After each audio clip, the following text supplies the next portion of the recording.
Ta sœur doit 240 000 €. C'est toi qui paies, dit papa. Ou tu ne es plus notre enfant. Je les regardais tous les deux. Alors, non.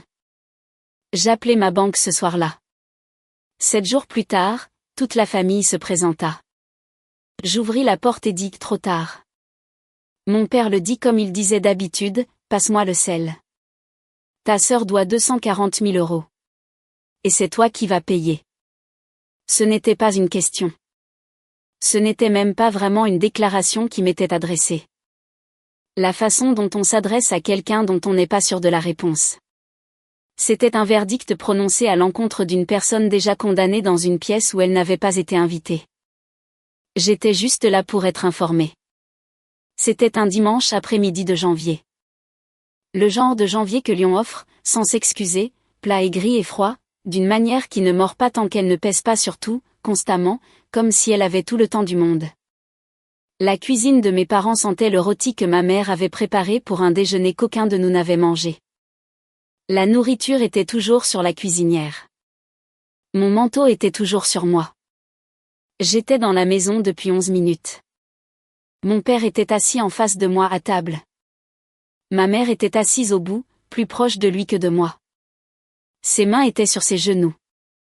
Toutes les deux. Et elle les regardait comme on regarde quelque chose.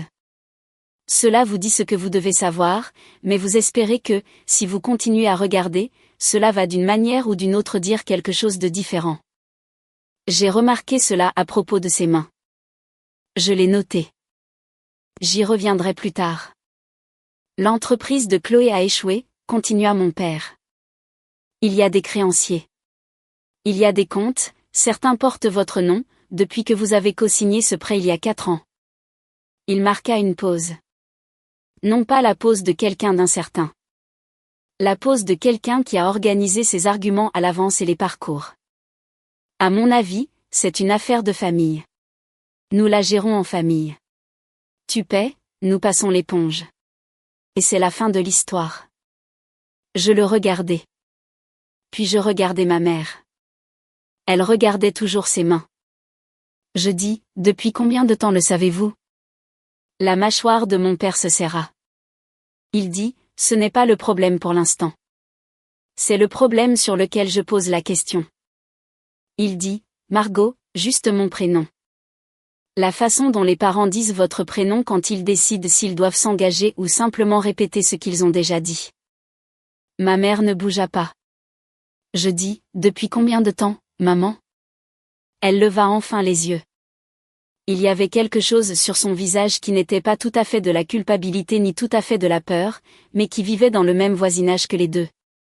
Elle ouvrit la bouche. Puis elle la referma. Elle regarda mon père.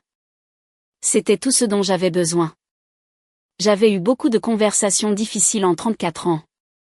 J'avais été assise en face de managers qui m'avaient dit que le projet avait mal tourné. En face de médecins qui m'avaient dit des choses que je ne voulais pas entendre. En face d'amis qui avaient finalement décidé de dire la chose difficile qu'ils portaient depuis des mois. On apprend à lire ce qu'une pièce fait réellement par rapport à ce qu'elle diffère. Cette pièce n'avait pas une conversation difficile. Cette pièce avait déjà pris une décision à mon sujet, en mon absence, et m'avait invité pour me l'annoncer. Mon père dit, tu vas payer ou tu n'es plus notre enfant. C'est là que nous en sommes. Il y a des moments dans votre vie où vous vous attendez à faire une chose et où vous faites quelque chose de tout à fait différent. J'avais imaginé, d'une manière générale, que si quelqu'un me disait un jour quelque chose comme ça, je pleurerais, ou j'argumenterais, ou je dirais toutes les choses que j'avais retenues pendant des années.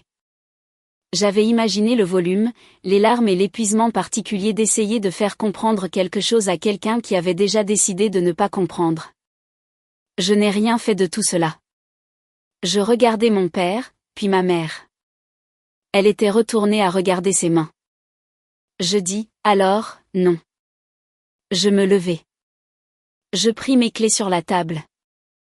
Je pris mon manteau, que je n'avais jamais enlevé, et qui me semblait maintenant une sorte de sagesse accidentelle. Je sortis de la cuisine, traversai le salon, passer devant les photos de famille sur le mur, le portrait scolaire de Chloé, mon portrait scolaire, nous quatre à un Noël que je ne pouvais situer, et sorti par la porte d'entrée. Je ne la claquais pas. Il n'y avait aucune satisfaction à la claquer. Le trajet en voiture jusqu'à chez moi dura 14 minutes un dimanche après-midi. Mes mains étaient stables sur le volant, ce qui me surprit. La radio était éteinte.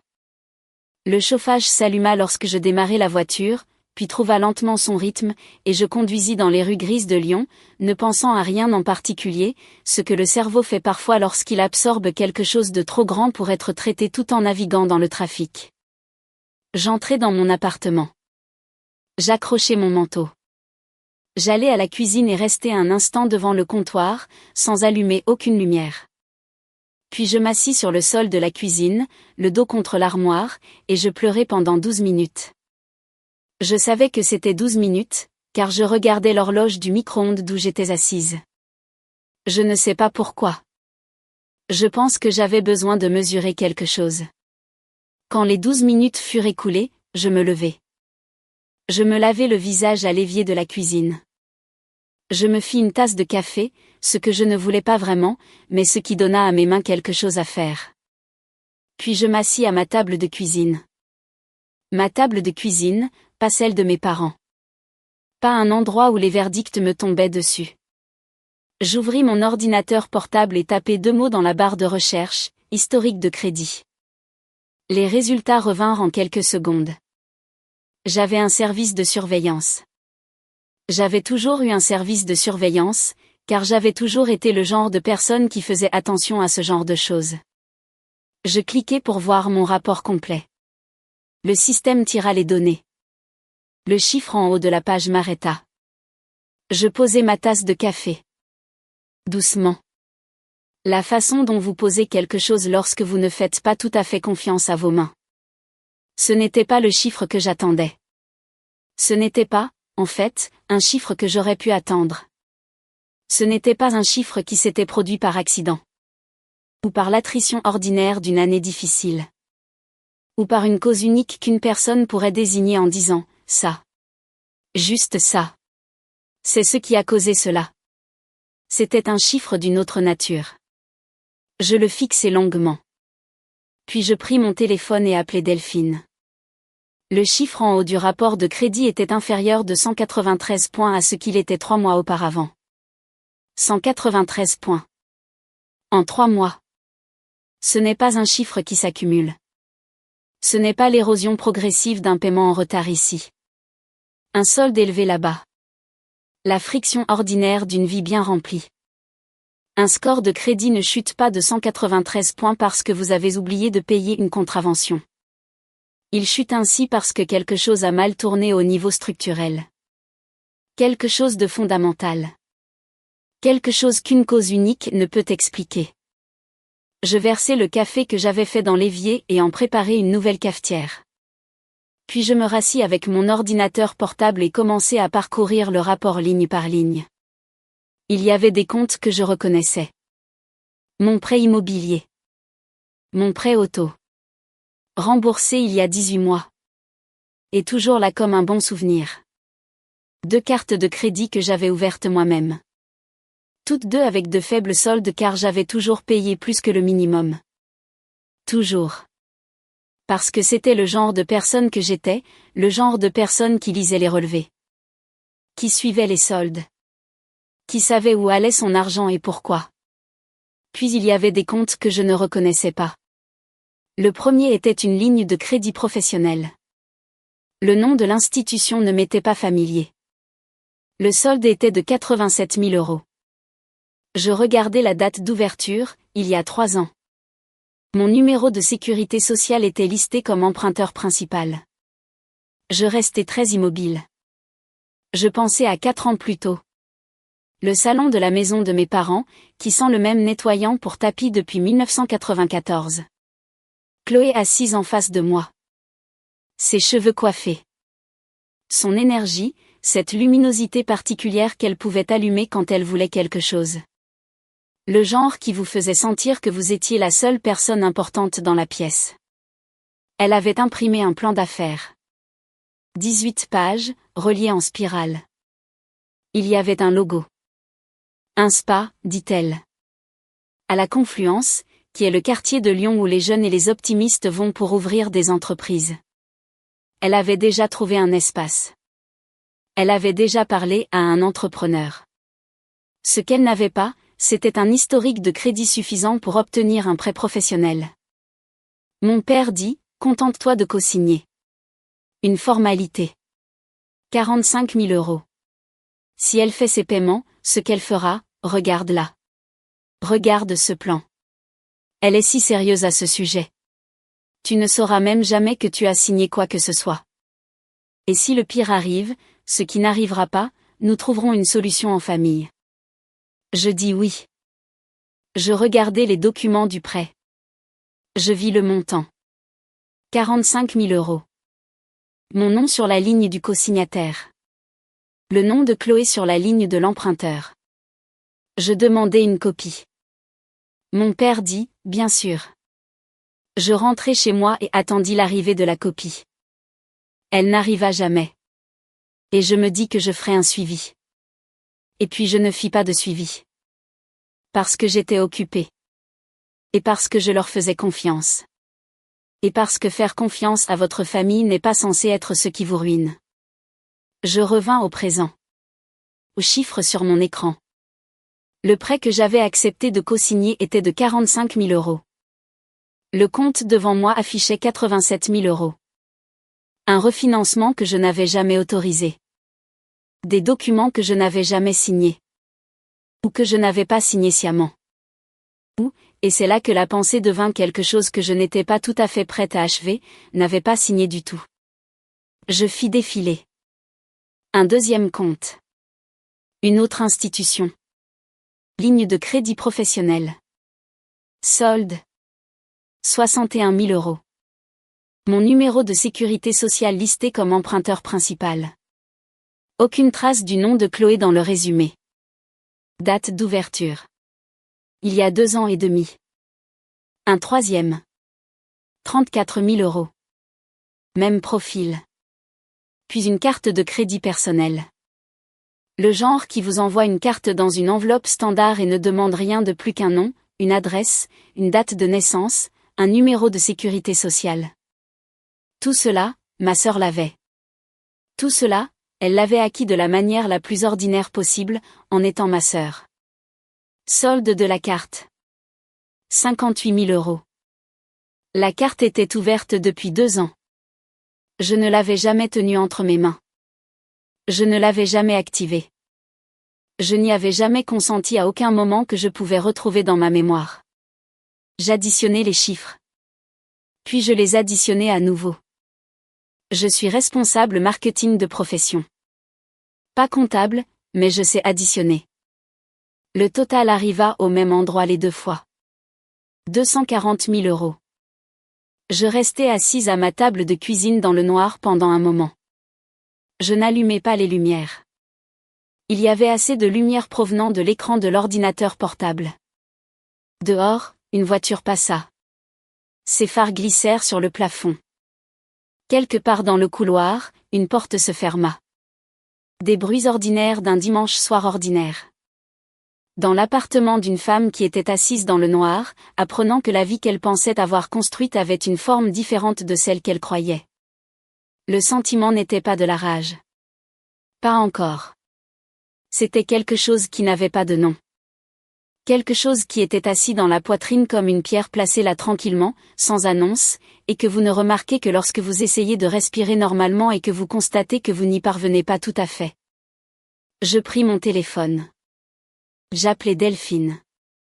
Elle répondit à la 2e sonnerie. Je dis, je dois te dire quelque chose. Elle dit, d'accord, juste cela. Juste l'espace qu'elle faisait toujours sans qu'on lui demande de le faire. Je lui racontai. Tout. La table de cuisine, le verdict de mon père, les mains de ma mère, le rapport de crédit, les comptes, les chiffres. Je lui racontai sans pleurer, ce qui me surprit.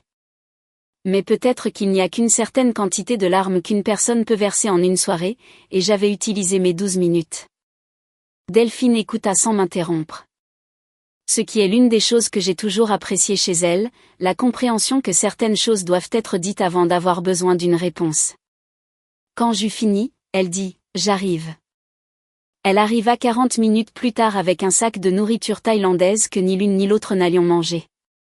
Et j'avais utilisé ces 40 minutes pour imprimer le rapport de crédit sur mon imprimante personnelle, les 14 pages, et le déposer sur la table de cuisine sous la lumière du plafonnier. Delphine s'assit en face de moi.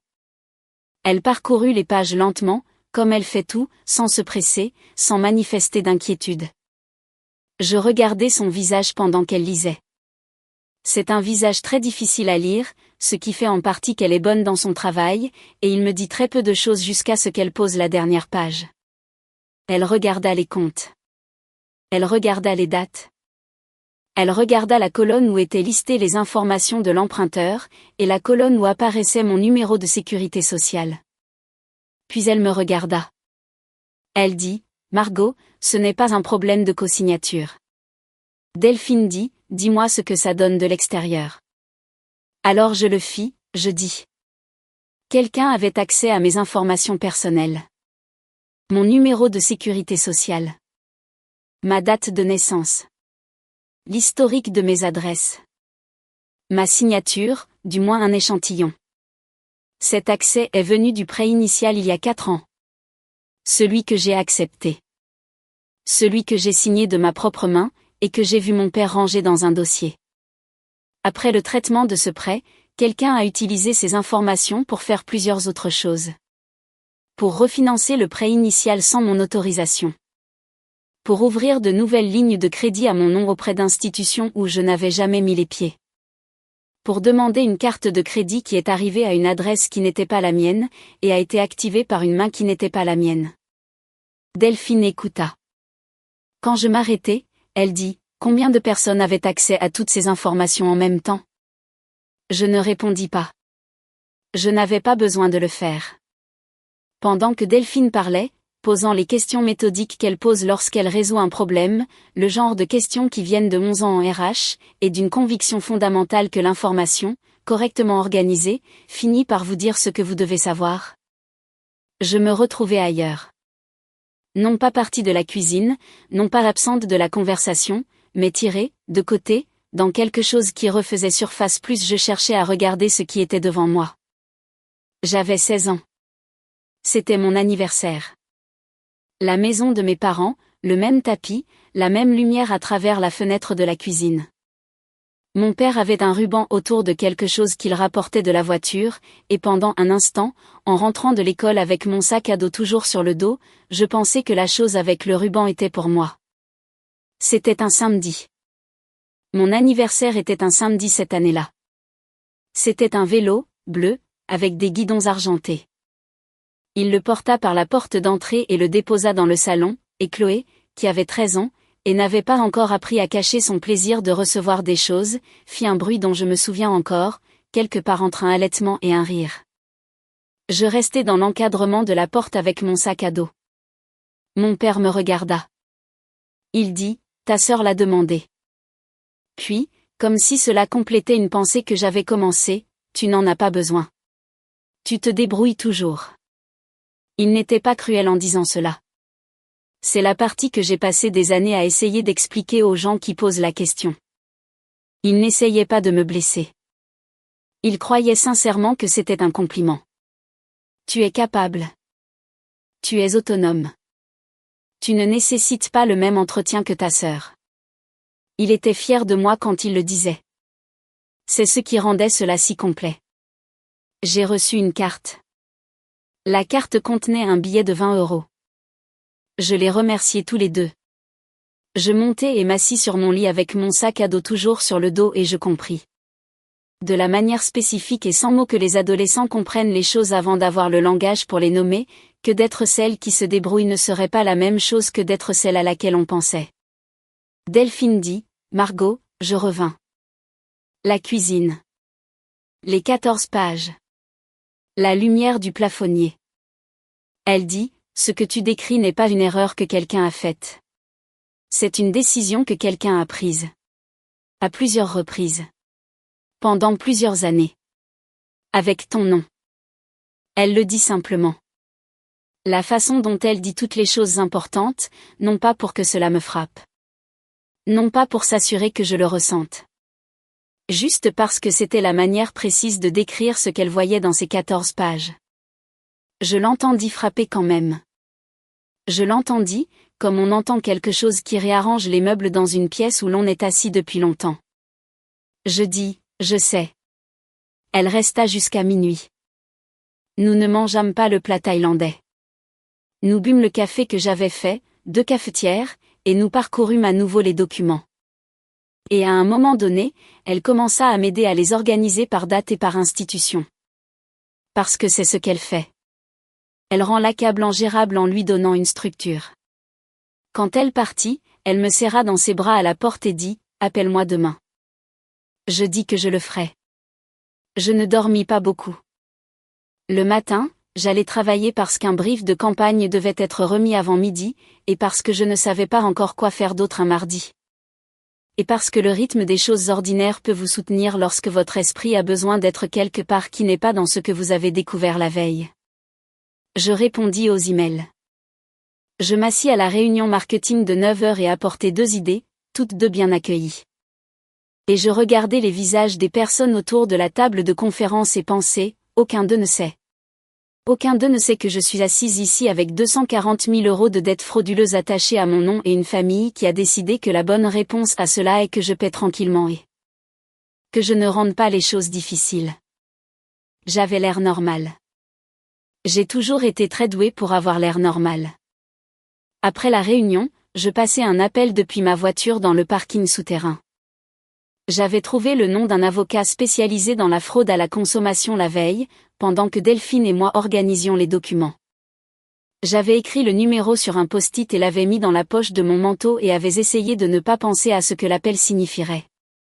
Je l'appelai. Une femme répondit. Je dis que j'avais besoin d'un rendez-vous le plus tôt possible. Elle dit jeudi à 14h. Je dis, j'y serai. Je ne le dis pas à mes parents. Je ne le dis pas à Chloé, qui m'avait envoyé 3 autres messages depuis dimanche que je n'avais pas ouverts. Je mis mon téléphone dans la boîte à gants et retournai à l'intérieur pour finir le brief de campagne. Le jeudi, le nom de l'avocat était Maître Durand. Il avait un bureau rue de la République avec une fenêtre donnant sur un parking et un bureau couvert d'une manière qui suggérait qu'il savait où tout se trouvait, même si personne d'autre ne pouvait le dire. Il examina les documents que j'avais apportés dans un dossier vert, les 14 pages, organisés selon le système de Delphine, avec les dates surlignées. Il ne se pressa pas. Il ne posa pas de questions inutiles.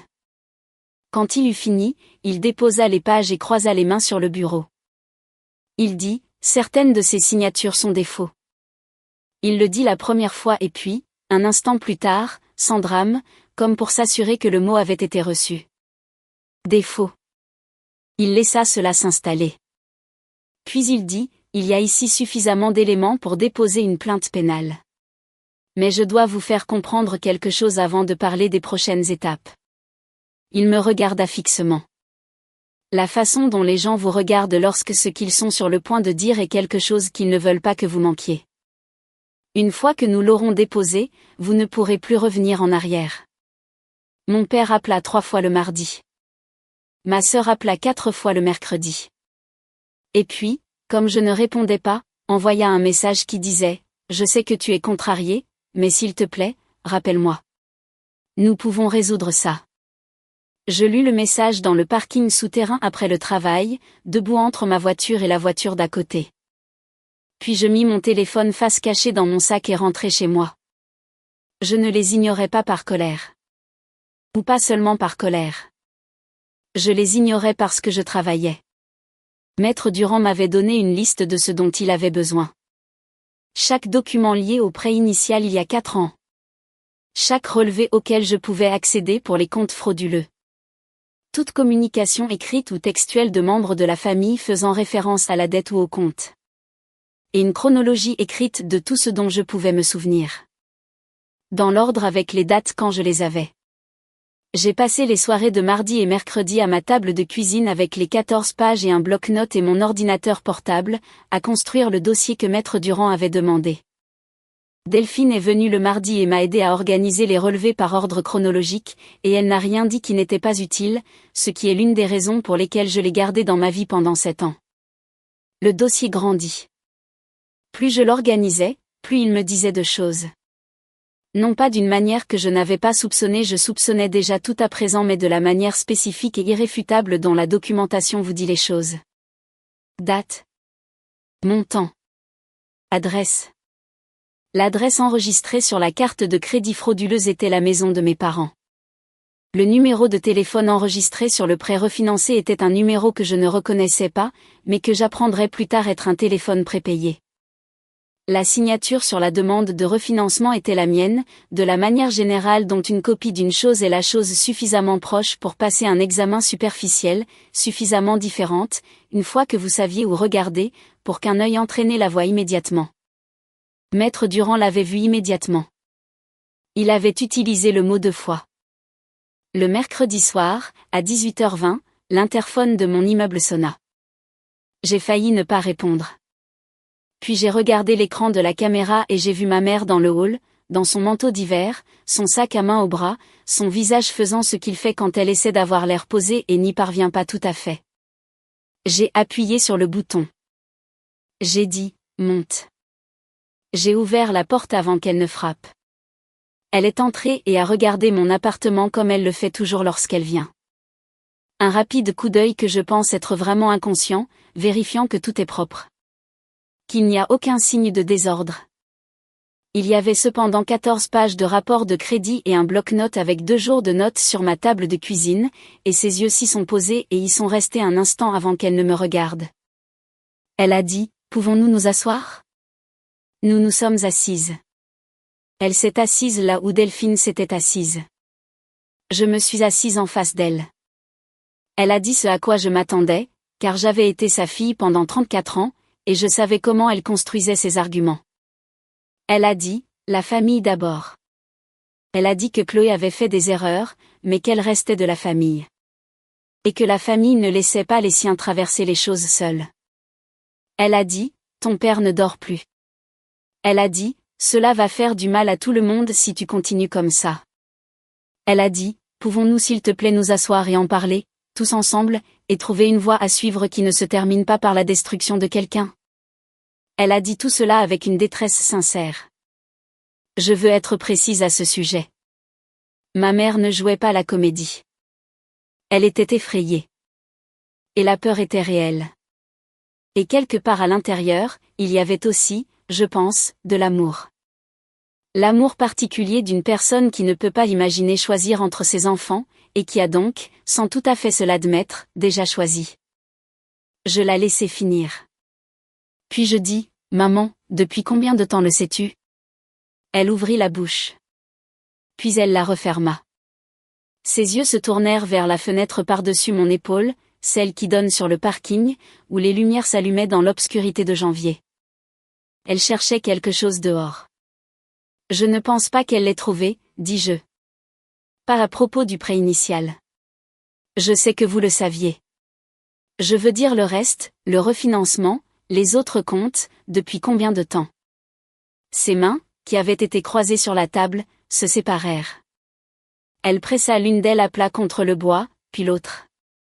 Son visage faisait quelque chose de compliqué, et je le regardais. Et je compris que ce que je regardais était une personne essayant de trouver une version de la vérité qui était plus facile à dire que la version qui était réellement vraie. Elle ne la trouva pas. Le silence s'étira entre nous, et il me dit tout ce que le silence dans la cuisine de mes parents m'avait dit le dimanche, et tout ce que je savais déjà avant de poser la question. Je dis, j'ai besoin que vous partiez. Elle pleura dans le couloir. Je pouvais l'entendre à travers la porte, pas fort, juste le son particulier de quelqu'un qui avait tenu quelque chose ensemble plus longtemps qu'il n'aurait dû, et qui n'avait plus l'énergie de continuer. Je restai de mon côté de la porte et l'écoutais jusqu'à ce que cela s'arrête. Et puis j'écoutais ses pas descendant le couloir, et puis j'écoutais l'ascenseur. Puis l'immeuble fut silencieux. J'allai au salon. Je n'allumai aucune lumière. Je m'assis sur le canapé, non pas recroquevillée, non pas repliée sur moi-même. Juste assise. La façon dont on s'assied quand on est très fatigué, et que la fatigue a dépassé le point de ressentir quoi que ce soit de particulier. Dehors, la ville faisait ses bruits ordinaires. Une sirène quelque part, allant dans l'autre direction. Le bourdonnement du réfrigérateur de la cuisine. Le silence particulier qu'un appartement fait quand il est juste le vôtre. L'écran de la télévision était sombre. Mon reflet dedans était faible, à peine là. Plus une suggestion qu'une image. Une femme sur un canapé, dans une pièce non éclairée. Je la regardais longtemps. J'avais peur de cette image pendant la majeure partie de ma vie. Non pas de cette image spécifique, non pas de ce canapé, de cette fenêtre, de cette obscurité particulière de janvier, mais de cette forme de chose. Seule. Pas de famille dans la pièce d'à côté. Personne dont je gérais actuellement les sentiments, ou dont je prenais actuellement en compte les besoins. On m'avait enseigné, de la manière lente et sans mots que les familles enseignent les choses, que c'était la conséquence d'être difficile. Le coup de ne pas coopérer. Si vous ne donnez pas aux gens ce dont ils ont besoin, vous finirez par vous asseoir seul dans le noir, et vous vous serez fait ça à vous-même. Je m'assis dans le noir et attendis que cela ressente ce que l'on m'avait toujours dit que cela ressentirait. Ce ne fut pas le cas. Ce que je ressentis, ce fut le calme. Le premier vrai calme que je me souvienne avoir eu depuis très longtemps. Non pas le calme de rien qui ne se passe, mais le calme de ne pas avoir à être quelque chose en particulier pour qui que ce soit. Pas à ce moment-là, pas dans cette pièce, mon appartement, mon canapé, mon reflet sur un écran sombre, me regardant en retour. Je pris mon téléphone. J'appelai Maître Durand. Quand il répondit, je dis, « Qu'est-ce que nous déposons en premier ?» Delphine partit à minuit le dimanche. Je la raccompagnai à la porte et la regardai descendre le couloir, et je restai là un instant après que l'ascenseur se fut refermé, écoutant l'immeuble s'installer autour de moi, puis je rentrai à l'intérieur et ne me couchai pas. J'appelai ma banque ce soir-là. Je veux être précise à ce sujet, car la précision était ce que cet appel téléphonique exigeait, et la précision est ce qu'il a obtenu. Je m'assis à ma table de cuisine à minuit 20 du matin, avec les 14 pages toujours étalées devant moi, et j'appelai le numéro du service de lutte contre la fraude que j'avais trouvé pendant que Delphine et moi organisions les documents. Un représentant répondit à la 4e sonnerie, Marc. Il dit que son nom était Marc et je l'écrivis sur mon bloc-notes avec l'heure et la date, car je prenais des notes et documentais les conversations depuis mes 22 ans, et je n'allais pas m'arrêter maintenant. Je dis à Marc ce que j'avais découvert. Je lui lus les numéros de compte du rapport de crédit, les institutions, les dates d'ouverture. Il m'expliqua le processus pour geler mon dossier de crédit auprès des 3 bureaux, ce qui empêcherait l'ouverture de tout nouveau crédit en mon nom tant que le litige serait actif. Il me donna 3 numéros de dossier, un par bureau. Je les écrivis tous. Il me dit que quelqu'un de l'équipe d'enquête sur la fraude me contacterait dans les 48 heures ouvrables. J'écrivis 48 heures ouvrables et l'entourai. Je raccrochai à 1h14 du matin. Puis j'ouvris mon ordinateur portable et reparcourus le rapport de crédit une dernière fois car j'avais besoin de comprendre la chronologie avant que Maître Durand et moi puissions parler des prochaines étapes. Je créai une feuille de calcul, nom du compte, institution, date d'ouverture, solde, adresse enregistrée, numéro de contact enregistré, 6 colonnes. 7 lignes. Quand j'eus fini, la feuille de calcul racontait une histoire plus claire et plus lisible que les 14 pages ne l'avaient été, car une feuille de calcul n'a pas de contexte ni d'émotion. Elle n'a que ce qu'elle a. Je l'imprimai. Je l'ajoutai au dossier. J'allais me coucher à 2h30 et me réveiller à 5h15, ce qui n'est pas inhabituel pour moi quand quelque chose ne va pas, alors je fis du café et révisai la chronologie jusqu'à l'heure d'aller travailler. Jour 2, ce fut Maître Durand, son bureau rue de la République, la fenêtre sur le parking, le bureau que lui seul pouvait gérer. J'apportai le dossier, les 14 pages, l'organisation de Delphine, ma feuille de calcul, le bloc-notes avec le nom de Marc et les 3 numéros de dossier et les 48 heures ouvrables encerclés. Maître Durand examina tout cela. Il ne dit pas que j'avais bien fait ou que j'avais été minutieuse, ce que j'appréciais, car je n'avais pas besoin qu'on me le dise et il semblait le comprendre. Il déposa une plainte formelle auprès de la police nationale de Lyon cet après-midi-là. Il envoya également des lettres recommandées aux 4 créanciers, les informant que les comptes en question étaient en litige pour fraude et que toute activité de recouvrement devait être suspendue en attendant l'enquête. Il me donna des copies de tout. Je l'ai ajouté au dossier. Jour 3, les créanciers bougèrent. La façon dont Maître Durand l'expliqua plus tard est la façon dont je l'ai compris depuis. Lorsqu'un litige pour fraude est déposé et que les lettres recommandées arrivent, les institutions commencent le processus de vérification des informations du compte original. L'un des créanciers, celui qui détenait la plus grande ligne de crédit professionnel, avait l'adresse de la maison de mes parents comme adresse enregistrée. Lorsqu'ils tentèrent de vérifier par courrier et par téléphone, ils atteignirent cette adresse. Mon père répondit au téléphone. Maître Durand m'en parla à 16h30 le mercredi après-midi. Le même soir, ma mère Sandra arriverait à ma porte. Je n'avais pas encore parlé à mes parents. Je ne savais pas, avant l'appel de Maître Durand, qu'ils avaient parlé aux créanciers. Mon père m'appela 12 fois dans les 3 heures entre son appel avec le créancier et l'arrivée de Sandra à mon immeuble. Je regardais les appels arriver depuis le parking souterrain au travail, mon téléphone face visible sur le siège passager, son nom apparaissant et disparaissant à l'écran. Je ne répondis à aucun d'eux, non pas parce que j'avais décidé de ne pas le faire, mais parce que Maître Durand avait été clair. Tant que la plainte n'était pas formellement traitée, je ne devais discuter de l'affaire avec personne qui pourrait y être nommé.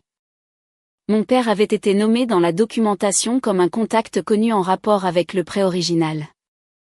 Je ne l'ignorais pas. Je suivais les instructions. Jour 4. Maître Durand appela à 9h du matin. Il dit, le rapport de police a été signalé. Il laissa une pause se produire. Étant donné l'utilisation du numéro de sécurité sociale à travers plusieurs institutions financières et la portée géographique des comptes, il le renvoie. Vous allez être contacté par la brigade financière de la police nationale. J'étais dans ma voiture dans le garage de mon immeuble où j'étais assise depuis 6 minutes parce que je n'avais pas tout à fait réussi à me décider à rentrer. Je dis, d'accord. Maître Durand dit, cela change la nature de l'affaire. La juridiction fédérale fonctionne différemment de la locale. Le processus avancera à son propre rythme et il y a des choses qui échapperont à nos deux mains. Mais je veux que vous compreniez ce que cela signifie en termes pratiques. Une autre pause. Personne ne peut faire disparaître cela discrètement. Pas vous. Pas moi. Pas votre famille. Une fois que les enquêteurs fédéraux ouvrent un dossier, le dossier leur appartient. Je dis, je comprends. Je restais dans ma voiture après avoir raccroché. Dehors, quelqu'un passa en voiture, cherchant une place. Une porte s'ouvrit et se referma quelque part au-dessus de moi dans la structure. Les lumières du garage bourdonnaient à leur basse fréquence particulière. Comme elles le font toujours. Indifférente à tout. La chose à laquelle je pensais sans cesse n'était pas Chloé. Ce n'étaient pas mes parents. C'était la conversation que j'avais eue avec mon père à la table de la cuisine de mes parents. Sa voix, sa platitude particulière. L'absolue certitude que ce qu'il me demandait de faire était raisonnable. 45 000 € étaient devenus 87 000 €. Étaient devenus 240 000 €. Et quelque part dans l'espace de ces 4 années, dans tous les refinancements et les nouveaux comptes et les signatures falsifiées et le numéro de téléphone prépayé listé comme contact sur des documents que je n'avais jamais vus, quelque part dans tout cela. Mon père avait regardé la situation et décidé que la bonne réponse était de m'appeler pour un déjeuner du dimanche et de me dire de payer. Et ma mère était restée assise les mains sur les genoux sans dire un mot. J'ouvris mon téléphone. J'allai à l'application Notes. Je commençai une nouvelle note. En haut, je tapais 3 lignes. Ce que je sais. Ce que je peux prouver. Ce dont j'ai besoin. J'étais en position défensive depuis dimanche. Découvrir, documenter, attendre que d'autres personnes fassent leur prochain mouvement. C'était fini maintenant. J'avais un numéro de dossier. J'avais un renvoi fédéral. J'avais un dossier avec 14 pages et une feuille de calcul et 3 lettres recommandées et le nom marqué 48 heures ouvrables encerclées à l'encre. Je ne réagissais plus. Ce soir-là, à 18h47, mon téléphone sonna. Un numéro que je ne reconnaissais pas. Indicatif de Lyon. Mais pas un numéro dans mes contacts. Je répondis. Une voix dit, « Est-ce bien Margot Mercier ?» Je dis, « Oui. » Elle dit, « Ici l'agent spécial Torres, brigade financière de la police nationale. J'aimerais fixer un rendez-vous pour parler. » Jour 5. Le bureau de la police nationale de Lyon est rue du Docteur Bouchu, dans un immeuble délibérément quelconque, le genre d'immeuble conçu pour ressembler à n'importe quoi, ce qui est en soi une sorte de déclaration. Je n'en avais jamais visité un auparavant. Je m'assis dans une salle d'attente avec une rangée de chaises boulonnées au mur et une fenêtre à l'accueil faite d'un verre suffisamment épais pour que je puisse voir la forme de la femme derrière, mais pas son expression. Et je pensais à combien de personnes s'étaient assises dans cette même rangée de chaises, attendant des conversations qu'elles ne s'attendaient pas à avoir. L'agent Torres sortit 2 minutes après l'heure du rendez-vous, ce que je notais non pas parce que cela importait, mais parce que je notais encore tout. Elle était plus petite que ce que j'avais imaginé d'après sa voix, avec une posture précise qui vient d'années passées à évoluer dans des espaces où il faut être prise au sérieux. Elle me serra la main. Elle me conduisit dans une pièce avec une table et 2 chaises et rien sur les murs. La réunion dura 40 minutes.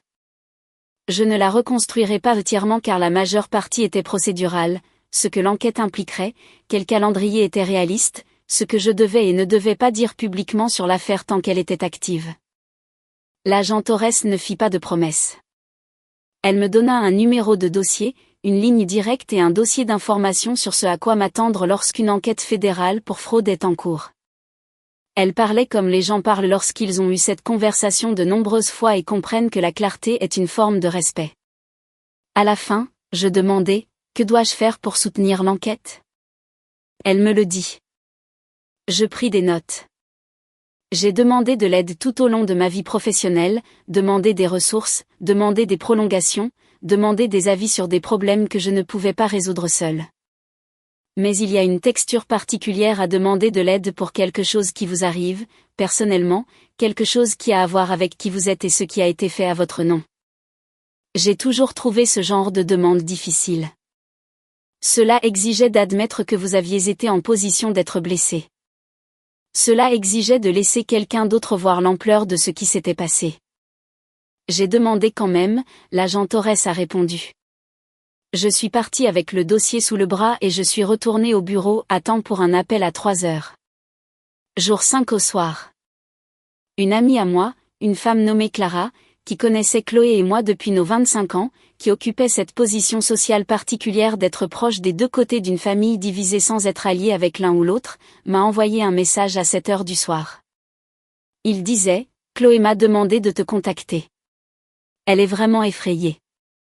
Elle veut te parler. Elle dit que c'est un malentendu et qu'elle a besoin d'une chance de s'expliquer. » Je l'ai lu 2 fois. Puis j'ai posé mon téléphone et j'ai préparé le dîner. Je n'ai pas répondu à Clara. Je n'ai pas répondu à Chloé. Dont je n'avais pas vu le nom dans le texte, mais dont j'entendais la voix dans chaque mot, la formulation particulière de « tout un malentendu » et « une chance de s'expliquer » et surtout vraiment effrayé, qui est le vocabulaire de quelqu'un qui a appris que la vulnérabilité, jouer au bon moment, est une forme de levier. J'ai dîné. J'ai lavé la vaisselle. Je me suis couché à une heure raisonnable et j'ai mieux dormi que depuis dimanche. Jour 6. Mon père appela à 10 heures du matin. J'ai failli ne pas répondre. Puis je l'ai fait. Parce que je voulais entendre le son de sa voix après 5 jours. C'était différent. Le mot auquel je reviens sans cesse est plus petite, non pas en volume, mais en poids. La qualité de certitude qui s'y trouvait le dimanche, la platitude d'un homme livrant des informations qu'il considérait comme réglées, avait disparu. Ce qui était à sa place était quelque chose que je n'ai pas immédiatement identifié. Il m'a fallu quelques secondes d'écoute pour le reconnaître. Il a dit, « Margot, j'aimerais que nous nous rencontrions et en parlions. En famille. » Juste pour parler, dis-je. Il n'y a rien à discuter, Papa. Le processus est en cours. Il dit, s'il te plaît. Un mot. J'avais entendu mon père dire s'il te plaît de nombreuses fois au cours de ma vie, à table, dans les quincailleries, dans des conversations avec des étrangers où la courtoisie l'exigeait. Je ne pense pas l'avoir jamais entendu me le dire de la manière dont il l'a dit ce matin-là. Pas par courtoisie. Mais comme une demande d'une personne qui comprenait que la réponse pouvait être non. Je dis, je ferai savoir à Maître Durand que vous m'avez contacté. Je raccrochai. Maître Durand envoya une lettre recommandée à Chloé à son adresse personnelle cet après-midi-là. La lettre faisait 2 pages. Son contenu essentiel était simple. Elle ne devait pas contacter Margot Mercier directement ou indirectement, ni contacter l'employeur de Margot, ni contacter aucune institution financière avec laquelle Margot avait une relation. En attendant la résolution de l'enquête fédérale, toute violation des termes de la lettre serait documentée et signalée. Maître Durand m'envoya une copie. Je l'ajoutai au dossier. Jour 7 matin. Chloé avait effectué des paiements minimums sur les comptes frauduleux via un compte bancaire distinct à son nom, un fait que l'examen des documents des créanciers originaux par Maître Durand avait révélé. Lorsque les comptes furent signalés comme contestés et gelés, les paiements automatiques qu'elle avait mis en place cessèrent d'être traités. 3 comptes devinrent simultanément défaillants ce matin-là, le premier jour ouvrable après que le gel fut entièrement effectif. Les notifications de défaillance furent envoyées aux adresses enregistrées pour chaque compte. 2 de ces adresses étaient la maison de mes parents. J'appris cela par Maître Durand, qui l'apprit d'un agent de liaison des créanciers qui appela son bureau pour s'informer du statut du litige. Au moment où Maître Durand me le rapporta, mon père m'avait déjà appelé 2 fois de plus ce matin-là. Je n'avais pas répondu. J'appelai Delphine à la place. Elle répondit au milieu de ce qui ressemblait à sa pause déjeuner, un fond de conversation d'autres personnes et le bruit ambiant particulier d'un restaurant du centre-ville. Elle dit, « Comment vas-tu ? » Vraiment. C'est le « vraiment » qui compte quand Delphine pose cette question. Elle distingue entre la version de la réponse destinée à la consommation générale et la version qui est vraie. J'y réfléchis un instant, ce qui est la bonne réponse à une question vraiment. Je dis, je vais bien. Je crois que je vais bien. Elle dit, oui. Je dis, oui. Il y eut une pause où je l'entendis faire quelque chose avec une fourchette. Elle dit, bien. C'était tout. Nous parlâmes pendant encore 10 minutes de quelque chose sans rapport, une réorganisation dans son entreprise, une émission de télévision qu'elle avait commencé à regarder. Quand nous raccrochâmes, je restai un instant dans ma voiture, dans le parking souterrain où j'avais pris l'appel, et je m'accrochai à ce bien un instant, au poids simple de celui-ci, avant de rentrer à l'intérieur. Jour 7, après-midi. J'étais à mon bureau, en train de finir un plan média, quand mon téléphone vibra avec une notification de l'accueil de mon immeuble. Je l'avais configuré il y a des années, une alerte par SMS, chaque fois que quelqu'un était dans le hall pour demander à monter. C'était une fonctionnalité pratique à laquelle je n'avais jamais vraiment pensé. J'y pensais maintenant.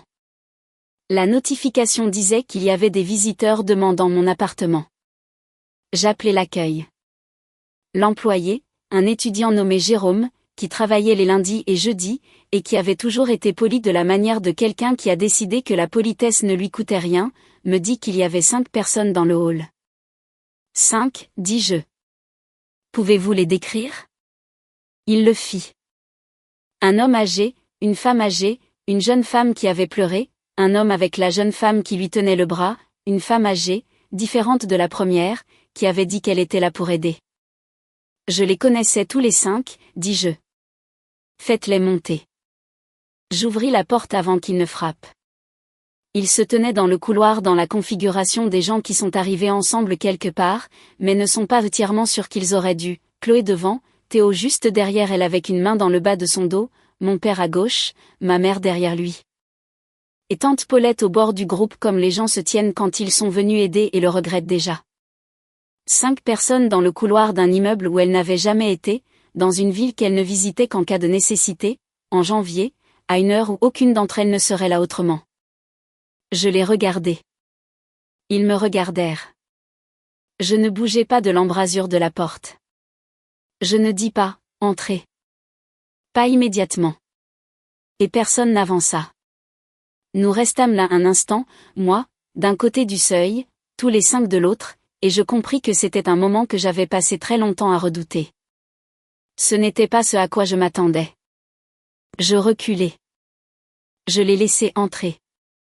Chloé commença à parler avant d'être complètement entrée. Elle avait pleuré récemment, la rougeur particulière autour des yeux qui reste un moment après que les pleurs ont cessé, et elle avait l'air de quelqu'un qui avait répété ce qu'elle devait dire, mais dont la répétition se désintégrait en temps réel. Les mots vinrent vite. Elle dit, malentendu. Elle dit, erreur. Elle dit, je n'ai jamais voulu que ça aille aussi loin. Elle dit, je pensais pouvoir arranger les choses avant que quiconque ne le découvre. Je pensais que l'entreprise allait redémarrer. Je pensais qu'il y avait du temps. Elle dit, je sais que ça a l'air mauvais, mais j'ai besoin que vous écoutiez ce qui s'est réellement passé. Elle parla un moment. Je la laissai faire. Tante Paulette dit, quand Chloé fit une pause pour reprendre son souffle, ce que nous espérons tous, c'est que nous puissions nous asseoir et résoudre cela ensemble.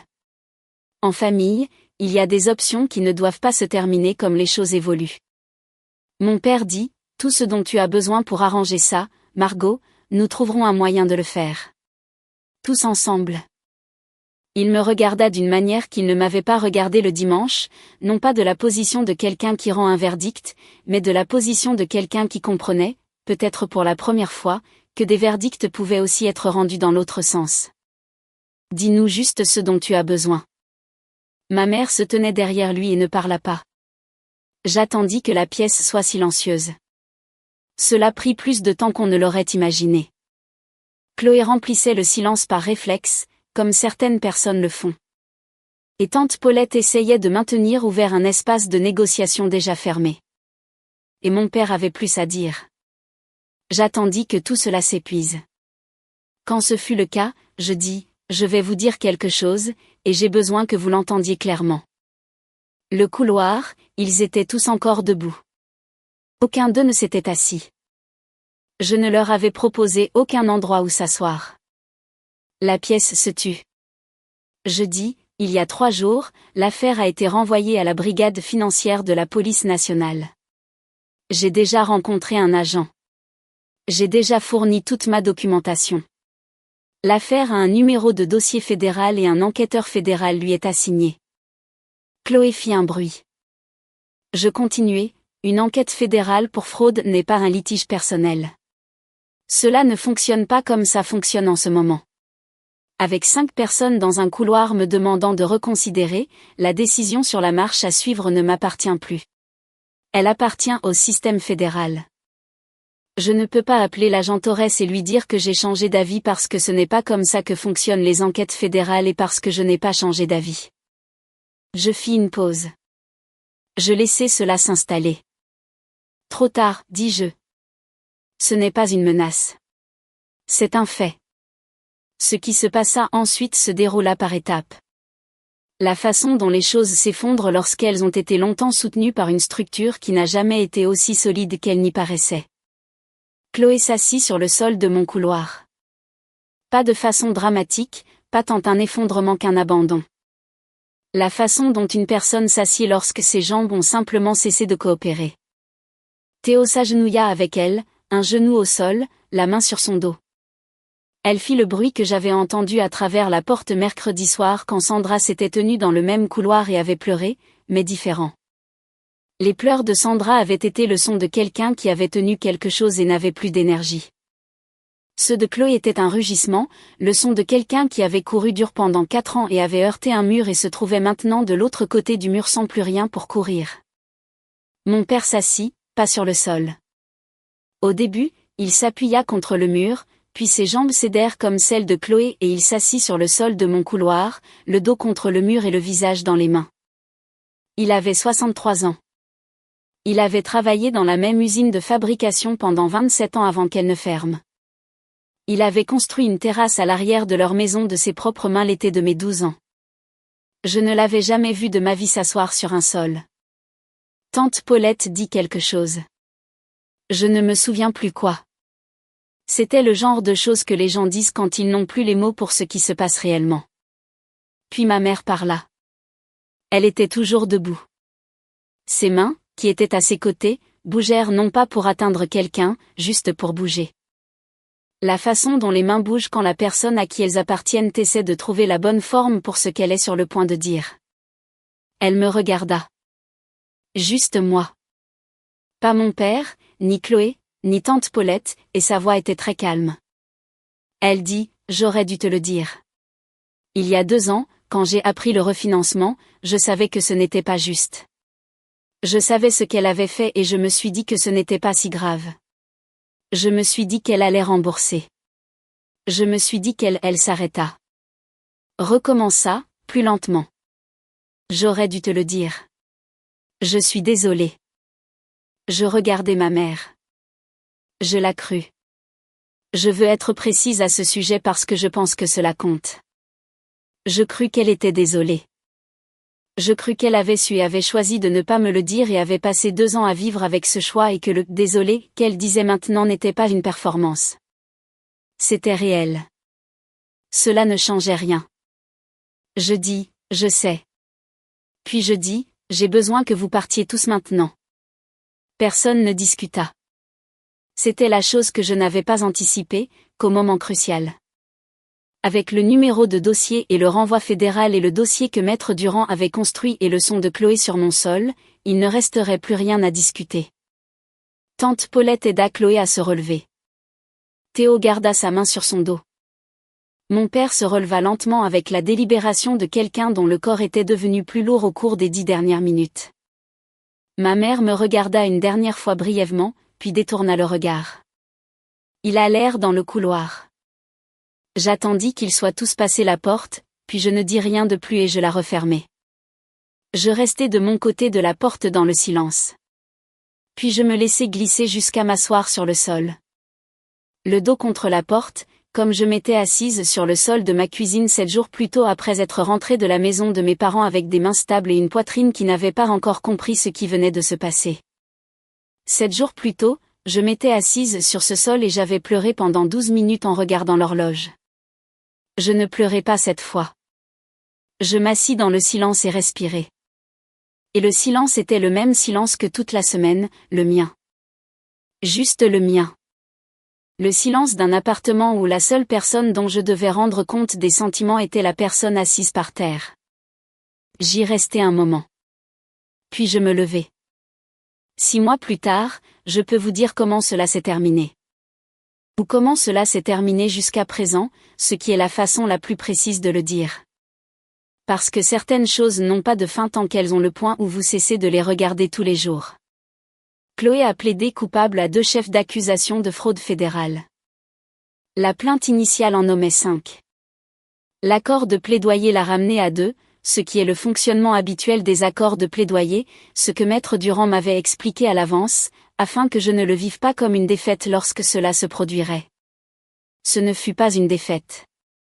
C'était le système dont personne n'est entièrement satisfait et avec lequel tout le monde peut vivre. Les comptes frauduleux furent annulés de mon nom au cours de 4 mois. Cela a nécessité plus de documentation que je ne l'avais imaginé. D'éventuelles lettres, des affidavits, des envois recommandés à cette institution différente, un formulaire qui devait être notarié puis soumis à 2 agences différentes, et un processus de suivi que Maître Durand géra avec la même patience organisée qu'il apportait à tout. Quand ce fut enfin terminé, mon score de crédit était de 11 points supérieur à ce qu'il était avant que tout cela ne commence. Je trouve ce fait absurde de la manière dont seules les choses vraies peuvent l'être. Mes parents vivent toujours dans la maison de Lyon où j'ai grandi, dans le même quartier, dans la même rue.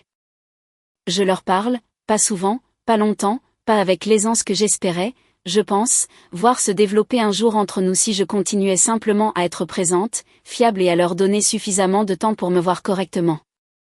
Cette aisance ne s'est pas développée. J'ai cessé de l'attendre. Ce que nous avons à la place est une relation honnête quant à ses propres limites, qui est plus petite que ce que je voulais et plus durable que ce que nous avions auparavant, et que je préfère, quand je l'examine attentivement, à l'alternative. Chloé et moi n'avons pas parlé. Je ne sais pas si nous le ferons. Je porte cette question ouverte comme on porte quelque chose qui appartient à une future version de soi-même, sans refuser de la regarder, sans l'éviter, comprenant simplement que la réponse n'est pas encore disponible et qu'exiger une réponse prématurément ne produirait qu'une fausse. Delphine m'emmène bruncher le premier samedi de chaque mois dans un endroit de la Croix-Rousse qui a de bons vœux et un mauvais parking et un serveur qui y travaille depuis assez longtemps pour connaître notre commande. Delphine discute à chaque fois du pourcentage de pourboire, non pas parce qu'elle ne veut pas bien pourboire, mais parce qu'elle croit que le calcul proposé par la note est mathématiquement inexact, et elle entend faire valoir ce point, que quiconque soit intéressé à l'entendre ou non.